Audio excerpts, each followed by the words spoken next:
प्रशिक्षण क्लासेस के online platform पर एक बार फिर से आप सभी का स्वागत है। स्टूडेंट, आप सभी लोग जानते हैं कि आपके संस्थान के द्वारा सभी सब्जेक्ट का रिवीजन सीरीज चलाया जा रहा है, जिसमें मैं आप सभी को इतिहास और साइंस कवर कराऊंगा। कल हम लोगों ने कुछ जो है साइंस के महत्वपूर्ण पीवाईक्यूज और एमसीक्यूज के महत्वपूर्ण आयामों पर चर्चा किया। आज का जो हमारा टॉपिक है, आज का जो हमारा सेशन है, वह फिजिक्स का हीट चैप्टर से बेस्ट जो है पीवाईक्यूज और एमसीक्यूज के महत्वपूर्ण सेशन पर चर्चा किया जाएगा।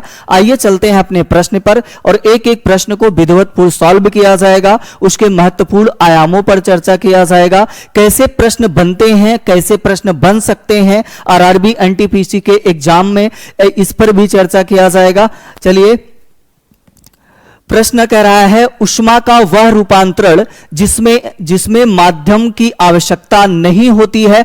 ऑप्शन दे रखा है संवहन, विकिरण, चालन, परावर्तन। तो आप लोग बताएंगे सही उत्तर क्या होगा, संवहन या विकिरण या चालन या परावर्तन।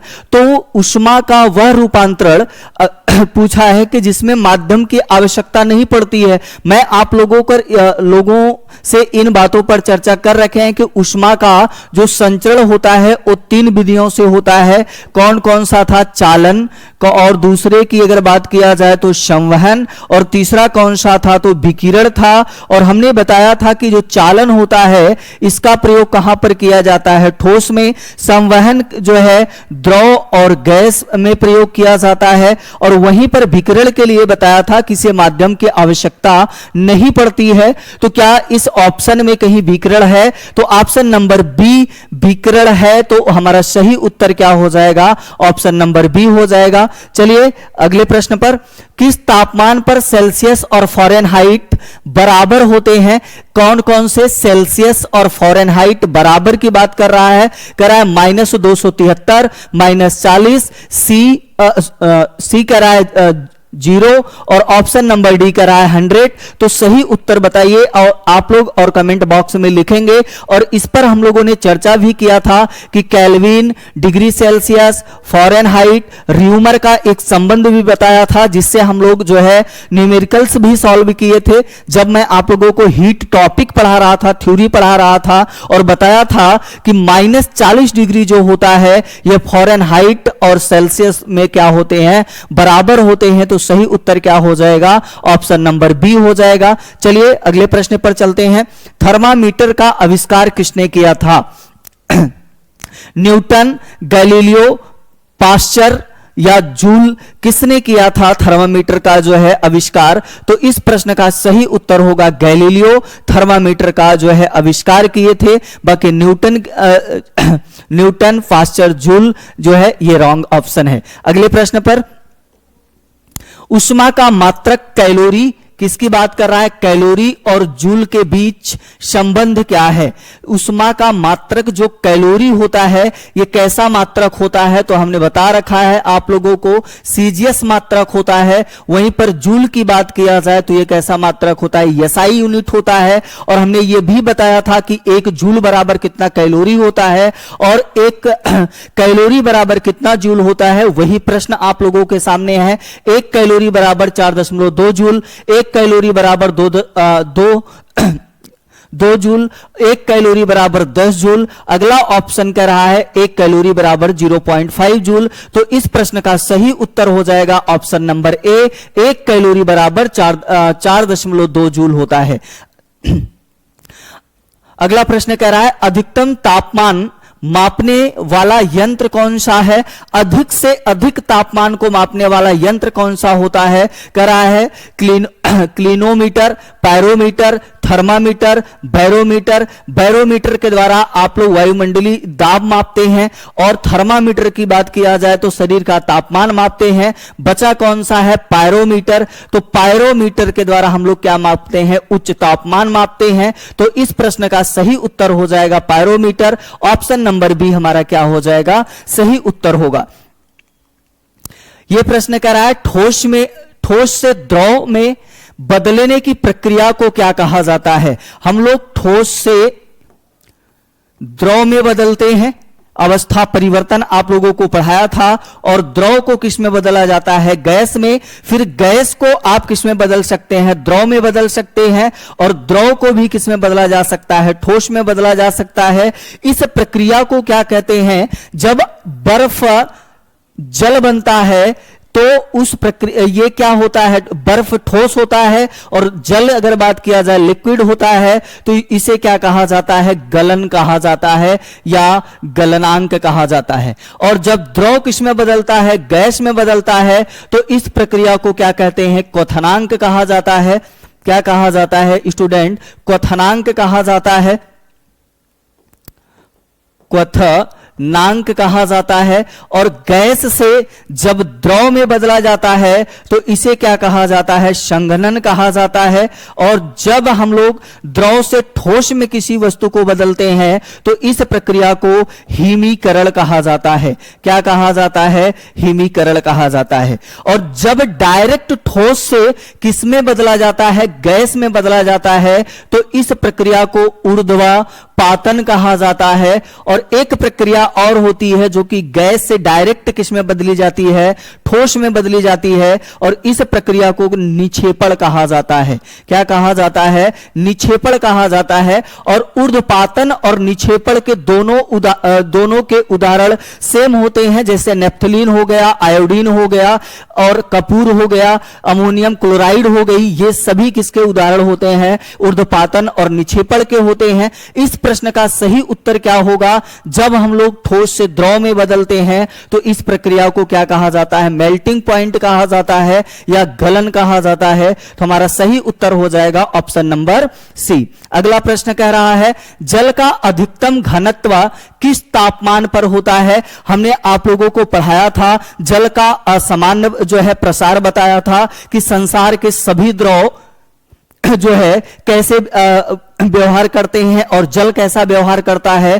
कह रहा है 0 डिग्री सेल्सियस, फिर कह रहा है 4 डिग्री सेल्सियस, फिर कह रहा है 5 डिग्री सेल्सियस, 100 डिग्री सेल्सियस। तो इस प्रश्न का सही उत्तर हो जाएगा option number B, 4 degree Celsius पर जो है जल का घनत्व क्या होता है, अधिकतम होता है। अगला प्रश्न, ऊष्मा का संचरण वायु या द्रव में किस विधि से होता है। तो वायु और द्रव, वायु की अगर बात किया जाए तो वायु में विभिन्न प्रकार की गैसें पाई जाती हैं। तो आप यह भी कह सकते हैं कि इसके साथ आपको सिर्फ कंफ्यूज करने के लिए दिया है कि वायु, यहां पर आप गैस भी कर सकते हैं। तो वायु रहे या गैस रहे, दोनों बात एक ही है। तो किस विधि से संवहन जो है विधि से संचरण होता है, संवहन विधि से संचरण होता है। तो इस प्रश्न का सही उत्तर हो जाएगा ऑप्शन नंबर सी।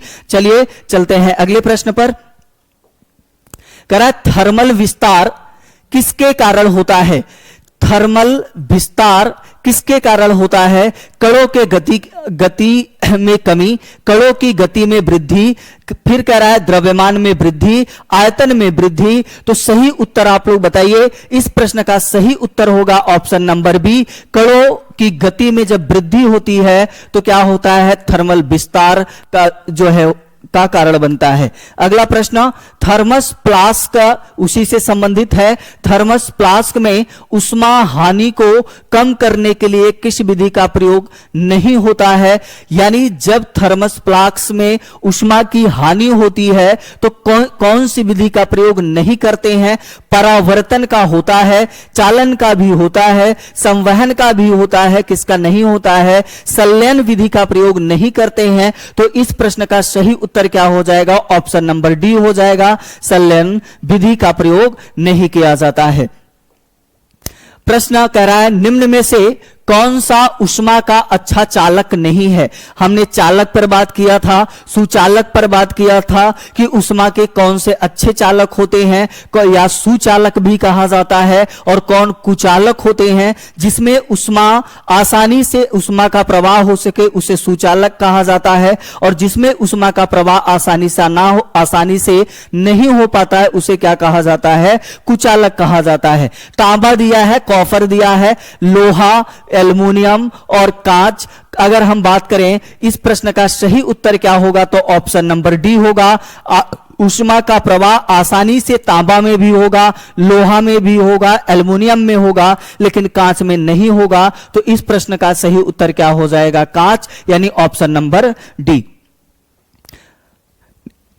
निम्न में से किसमें ऊष्मा का चालन सबसे कम होता है? करा धातु, वायु, जल, लकड़ी। तो बताइए, लकड़ी हो गया, फिर हमने बताया था जो है कि वहां पे वायु भी बताया था, उसके साथ साथ जो है कांच भी बताया था। किसमें ऊष्मा का प्रवाह जो है सबसे कम होगा? तो सबसे कम ऊष्मा की प्रवाह की बात किया जाए तो लकड़ी में सबसे कम ऊष्मा का प्रवाह होगा। तो इस प्रश्न का सही उत्तर क्या हो जाएगा, ऑप्शन नंबर डी।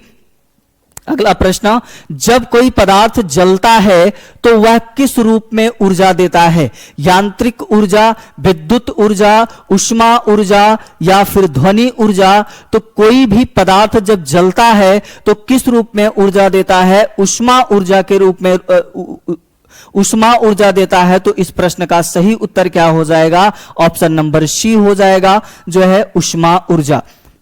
अगला प्रश्न, बर्फ के पिघलने पर उसका तापमान, जब बर्फ पिघलता है, आप अपने फ्रीजर पेटिका से बर्फ को बाहर निकालते हैं तो वह पिघलता है, तो वही आपसे पूछ रहा है कि उसका तापमान जो होता है वो घटता है या फिर बढ़ता है या फिर कह रहा है स्थिर रहता है, शून्य हो जाता है। तो जब बर्फ पिघलता है तो उसका जो तापमान होता है वह स्थिर रहता है, यानी सही उत्तर क्या हो जाएगा, ऑप्शन नंबर सी सही उत्तर हो जाएगा। अगला प्रश्न, निम्न में से कौन सा तरंगों के रूप में ऊष्मा का संचार करता है? यानी वेब के रूप में, तरंग के रूप में कौन संचार करता है? संवहन करता है कि चालन करता है या विकिरण करता है या चुंबकीय प्रेरण करता है? आप लोग सही उत्तर कमेंट बॉक्स में चयन कीजिए कि कौन जो है तरंग के रूप में संचरण करता है। तो हमने आप लोगों को जब थ्योरी पढ़ाया था तो बताया था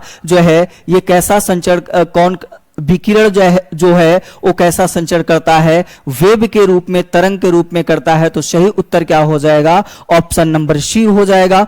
अगला प्रश्न, ऊष्मा से प्रभावित होकर किसी वस्तु की लंबाई, किसकी बात कर रहा है, लेंथ की बात कर रहा है, लंबाई, क्षेत्रफल, आयतन में परिवर्तन को क्या कहते हैं? तापी अपघटन, तापी प्रेरण, तापी विस्तार या फिर ऊष्मा संचरण कहते हैं? आप लोग बताइए, जब लंबाई को जो है बढ़ेगी, क्षेत्रफल बढ़ेगा या परिवर्तन आएगा तो उसे आप क्या कहेंगे? तापी अपघटन, तापी प्रेरण, तापी विस्तार या ऊष्मा संचरण? तो आप लोग कहेंगे कि तापी विस्तार होगा, यानी सही उत्तर इस प्रश्न का क्या हो जाएगा, ऑप्शन नंबर सी हो जाएगा, तापी विस्तार। अगला प्रश्न, धातु के बर्तन में लकड़ी का हैंडल क्यों लगाया जाता है? सुंदर दिखने के लिए, वजन कम करने के लिए, ऊष्मा के चालन को कम करने के लिए, ऊष्मा को बढ़ाने के लिए? आप लोग जो है कोई धातु का बर्तन लीजिए, देखे होंगे, उसमें लकड़ी का हैंडल लगा होता है, वह किस कारण लगाया जाता है? तो ताकि ऊष्मा का प्रवाह जो है आसानी से ना हो पाए और व्यक्ति या पर्सन का जो है कि व्यक्ति जले ना, तो किस क्या कारण होगा, ऊष्मा के चालन को कम करने के लिए। इस प्रश्न का सही उत्तर हो जाएगा ऑप्शन नंबर सी। अगला प्रश्न, पानी में उबाल आने का मुख्य कारण क्या है? यानी पानी जब उबलता है, जिसे हम लोग क्वथनांक बिंदु कहते हैं, उसका कारण क्या है? कराए सतही तनाव, ताप का प्रवाह, गैस का दबाव, गुरुत्वाकर्षण? तो आप लोग कमेंट कीजिए, सही उत्तर इसका क्या होगा, जो है सतही तनाव या ताप का प्रवाह, गैस का दबाव या गुरुत्वाकर्षण? तो इस प्रश्न का सही उत्तर हो जाएगा ऑप्शन नंबर बी, ताप का प्रवाह। किसके कारण होता है? ताप के प्रवाह के कारण। अगला प्रश्न, मानव शरीर का सामान्य तापमान क्या होता है? 90 फ़ारेनहाइट, 98.6 फ़ारेनहाइट, 100 फ़ारेनहाइट, 105 फ़ारेनहाइट। तो हमने आप लोगों को बता रखा है, फ़ारेनहाइट में आपसे पूछा है, तो इस प्रश्न का सही उत्तर क्या हो जाएगा? ऑप्शन नंबर बी होगा, 98.6 फ़ारेनहाइट होता है। सेल्सियस की बात किया जाए तो 37 डिग्री सेल्सियस होता है। और जब हमने डिग्री सेल्सियस, केल्विन, र्यूमर पैमानों में संबंध बताया था, तो आप लोगों को सूत्र भी बताया था कि आप आसानी से परिवर्तित कर सकते हैं। कि अगला प्रश्न, ऊष्मा के प्रभाव से पदार्थ की स्थिति में परिवर्तन को क्या कहते हैं? संघनन कहते हैं, अपवर्तन कहते हैं, अवस्था परिवर्तन कहते हैं, अपघटन करते हैं। ऊष्मा के प्रभाव से जब भी अभी आप लोगों ने देखा कि ठोस से द्रव में बदल जाता है, द्रव से गैस में बदल जाता है, गैस से द्रव में बदल जाता है, तो क्या होता है? अवस्था परिवर्तन होता है। तो इस प्रश्न का सही उत्तर क्या हो जाएगा? ऑप्शन नंबर सी हो जाएगा, अवस्था परिवर्तन होता है। क्या होता है? अवस्था परिवर्तन। अगला प्रश्न, किस प्रक्रिया में ऊष्मा निकलती है? ऊष्मा किस प्रक्रिया में निकलती है? वाष्पीकरण, गलन, संघनन, शुष्कन। तो ऊष्मा का किस प्रक्रिया में निकलती है? तो इस प्रश्न का सही उत्तर हो जाएगा ऑप्शन नंबर सी हो जाएगा, संघनन के द्वारा क्या होता है? ऊष्मा निकलती है। अगला प्रश्न, ऊष्मा की वह मात्रा जो 1 ग्राम जल का तापमान 1 डिग्री सेल्सियस बढ़ाने में लगती है। तो ये चीज हम आप लोगों को जब कैलोरी और जूल पढ़ा रहे थे तो बताया था। इस प्रश्न का सही उत्तर क्या हो जाएगा? ऑप्शन नंबर सी हो जाएगा, 1 कैलोरी। कितना हो जाएगा? 1 कैलोरी। अगला प्रश्न, वह तापमान जिस पर एक ठोस द्रव में परिवर्तित हो जाता है। अभी तो हम लोग इस पर बात किए थे, वह तापमान कौन सा होता है? उसे हम लोग क्या कहते हैं? मेल्टिंग पॉइंट या गलनांक के नाम से जाना जाता है। और इस पर हमने पूरा चर्चा भी किया कि जब द्रव से गैस में बदलता है तो क्या कहते हैं? गैस से द्रव में बदलता है तो क्या कहते हैं? इस प्रश्न का सही उत्तर क्या हो जाएगा? ऑप्शन नंबर बी हो जाएगा। अगला प्रश्न, बर्फ को पानी में बदलने के लिए किस प्रकार की ऊष्मा आवश्यक होती है? विशिष्ट ऊष्मा, संवाहक ऊष्मा, गुप्त ऊष्मा, विकिरणीय ऊष्मा। तो सही उत्तर बताइए। थोड़ा सा ये प्रश्न अच्छा प्रश्न है, जो है किस प्रकार की ऊष्मा की जरूरत पड़ती है? तो इस प्रश्न का सही उत्तर होगा ऑप्शन नंबर सी, हमें गुप्त ऊष्मा की आवश्यकता पड़ती है, ना कि विशिष्ट ऊष्मा या संवाहक या विकिरणीय ऊष्मा का। अगला प्रश्न, ऊष्मा का वह रूप जो सीधे संपर्क में ना होकर दूरी से प्राप्त होता है? संवहन, चालन, विकिरण, अपवर्तन। तो कौन होता है? तो इस प्रश्न का सही उत्तर हो जाएगा ऑप्शन नंबर सी हो जाएगा, विकिरण कभी भी संपर्क में नहीं आता है। आज के लिए बस इतने ही प्रश्न डियर स्टूडेंट, फिर मिलते हैं आप लोगों के साथ एक नए टॉपिक के साथ। तब तक के लिए आप लोग अपनी पढ़ाई लिखाई विधिवतपूर्ण करते रहिए। आप सभी का थैंक यू, धन्यवाद।